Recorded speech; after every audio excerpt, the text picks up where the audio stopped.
அவ்வளோதான், நம்மளோட மட்டன் சுக்கா ரெடி.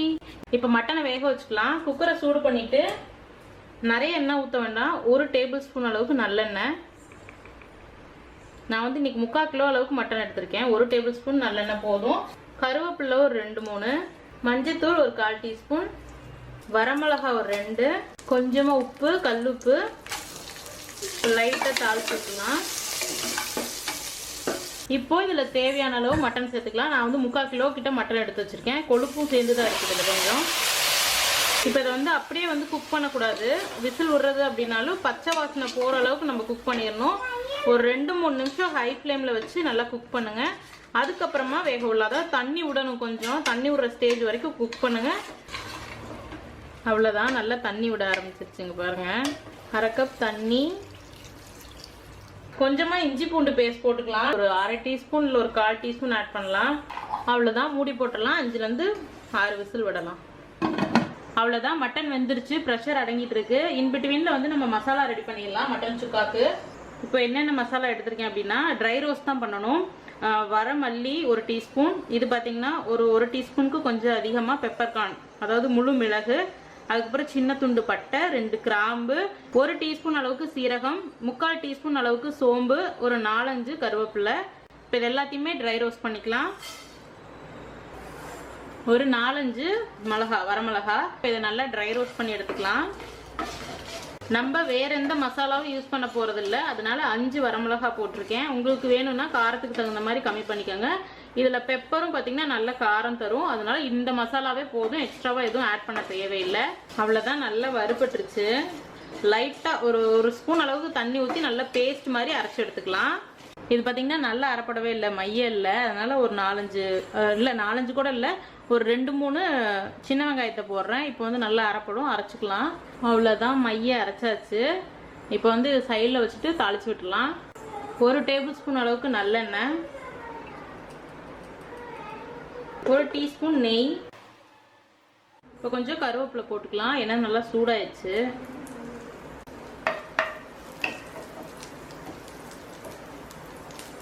இப்போ சின்ன வெங்காயம் கட் பண்ணி வச்சிருக்கேன், ஒரு 25-30 வெங்காயம் இருக்கும், அதை சேர்த்துக்கலாம்.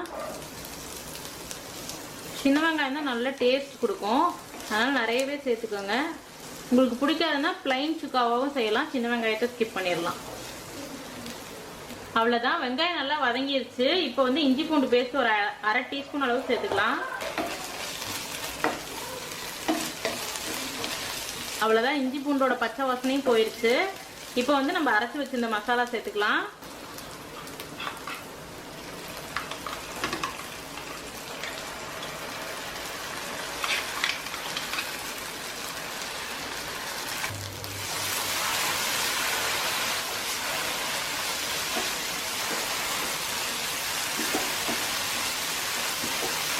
அவ்வளோதான், இப்போ வந்து நம்ம எடுத்து வச்சிருந்த மட்டன் பிராத்தை சேர்த்துக்கலாம். நான் வந்து மட்டனை தனியாகவும் மட்டன் வேக வச்ச தண்ணியை தனியாகவும் எடுத்து வச்சிருந்தேன்.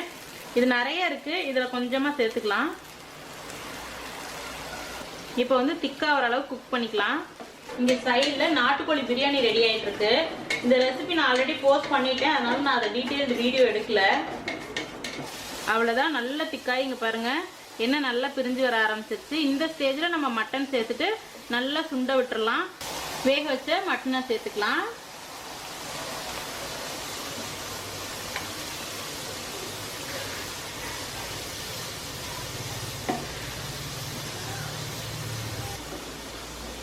அவ்வளோதான், அடுப்பில் சிம்மில் வச்சுட்டு மூடி போட்டு ஒரு 5-10 நிமிஷம் அப்படியே விட்டுறலாம்.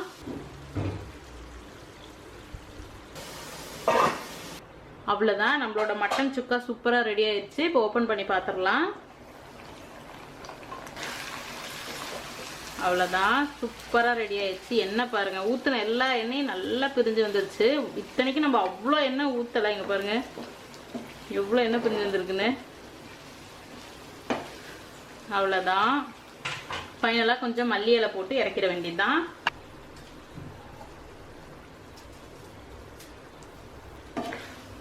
அவ்வளோதான், ஒரு மிக்ஸ் பண்ணிவிட்டு ஸ்டவ் ஆஃப் பண்ணிட வேண்டியதுதான்.